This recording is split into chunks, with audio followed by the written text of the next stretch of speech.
Hey there guys, welcome back to the channel. In today's video, we're going to be addressing something on the Templar 250 that I've been struggling with and hoping today I will have found my fix, and that's the rear shock.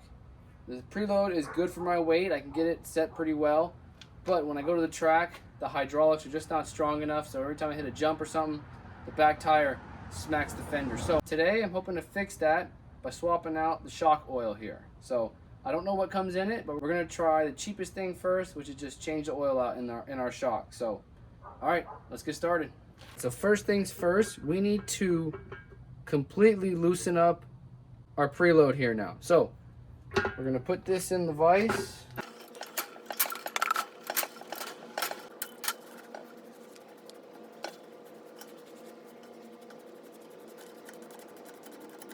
With our adjustments all the way loosened up there, you go ahead, pick your spring up, and now there's gonna be a little clip here in the bottom. This thing can move. This is just your little, and basically what you do is you pick this up and pick it off that shaft, all right?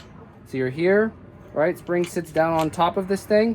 You pick your spring up, and then you pick the black cap on the bottom up and out, okay? So you can set that down. This thing only goes in one way, so you can't mess it up. And then once that piece comes off, then your spring should just slide right out. And there you go.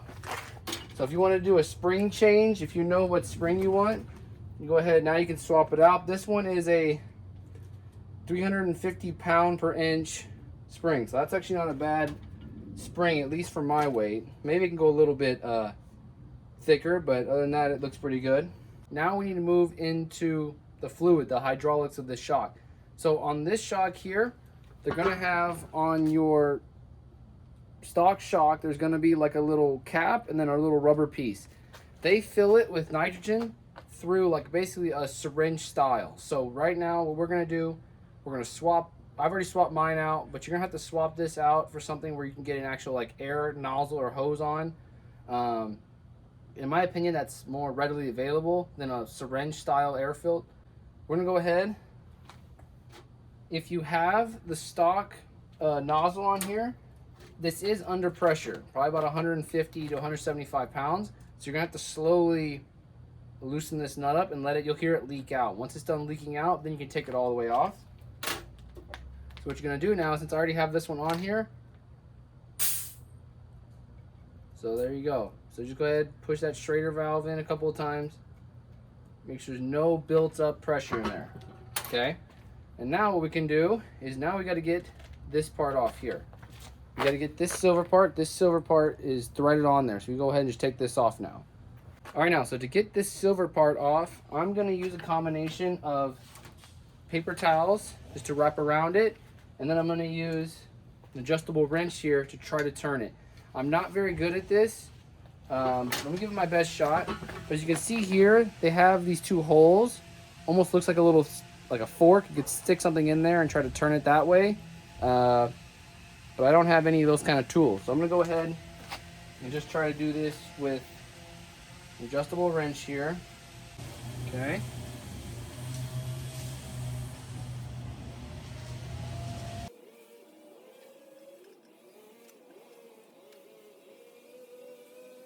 So once you got your cap here threaded off, you're gonna have to have something where you can catch this oil. What I'm gonna do, I'm just gonna tilt it here and catch it.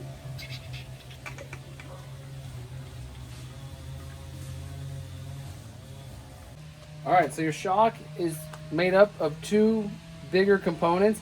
This is just your housing here. Inside there is your piston. It's all the way in the bottom. If you shot air through the top, it would shoot that piston out. But I'm gonna leave it in the bottom there. And now this is the other part. This is your shaft, and then you have your valving here. You have a bunch of shims, the shim stacks. I am not knowledgeable at all about shim stacks in these shocks. I'm more of an engine guy personally. So what I'm gonna do, I'm just gonna leave all this alone, and we're just gonna put oil back in. But if you have knowledge of shim stack and how to do all this, like I know one side's compression, one side's rebound, something like that. So, but again, I'm not very knowledgeable about this. So I'm gonna put this back on with just some new fluid. So we got about 100 milliliters of oil out of that shock. I spilled a good portion of it. So I'm gonna go back with probably between 125 and 150. I would say I wouldn't go any more oil than 150. I'm gonna let this sit for a few minutes, let all the air bubbles come up, and then we're gonna go ahead and add it to our shock. I did a little cleaning of the inside off camera. So now we're gonna go ahead and we're gonna add our 150 milliliters of 15 weight oil. It's back in here. Grab the bottom half of the shock now. Go ahead and tilt it upside down. All right, slowly stick it in your shock. So I think 150 is too much because as I'm threading this thing down in there, oil's coming out. So I'm gonna go ahead and just dab this in there. Pick up a little fluid. So again, I would try to be around that 125 range. With our shock back together, we cycled it a few times. Now it's time to put an air charge in it. So what I'm just gonna use some compressed air. Go ahead, just hook it up, and you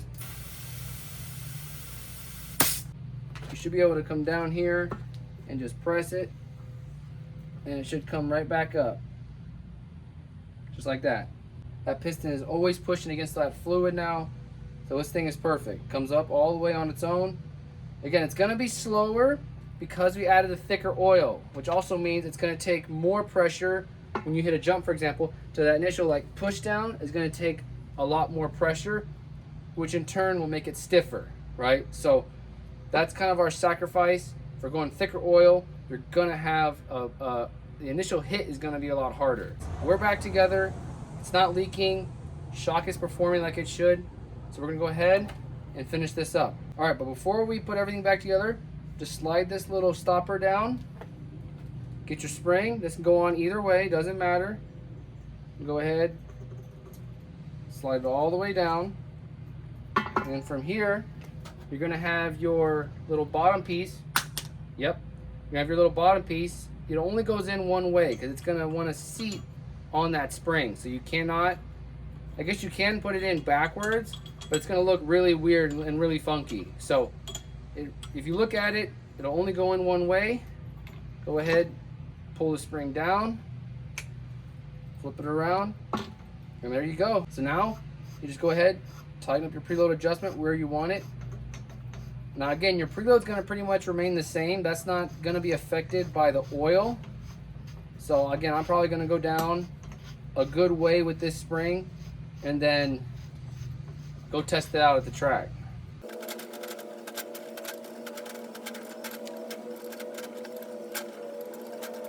Alrighty guys, well, just finished doing a little tune-up on the shock.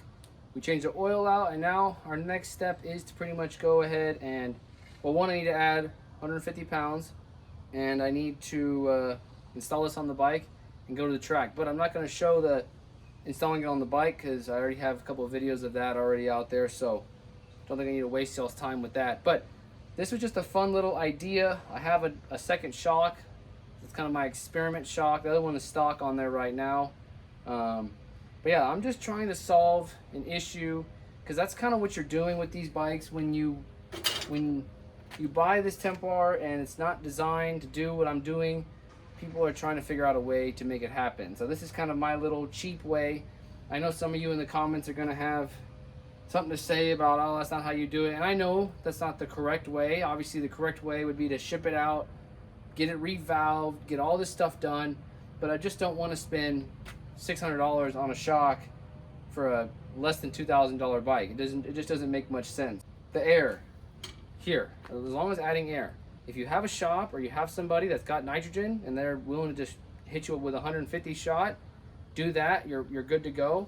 I don't know if a shop would service this and put air in for you because a lot of times they want to check it out. You know, they want to do the tear down. They want to do all this stuff, and you know they're going to charge you again $300-400 more bucks to go through this shock. So I'll go ahead. I think this is an M10 by 1.0 pitch. I'm not 100% sure. I stole this off another bike, so I did not buy this and install it. But if you can go ahead and somehow swap this out, it's a lot easier to add compressed air and probably nitrogen as well. But I'm doing it kind of the poor man's way. That way I can still put compressed air in here. Yes, it has moisture, but I just want to really test this shock out and just see, you know, if it solves my problem, I might go the extra mile and throw nitrogen in here and be done with it. But nitrogen and air, only difference is moisture. So if you go through your shock every 3 to 6 months, I doubt you'll have any issues. But alright guys, well, if you like today's video, let me know if you want to see more mods. Again, I'm always just trying to figure out how to make this thing, you know, how to take it to the next level.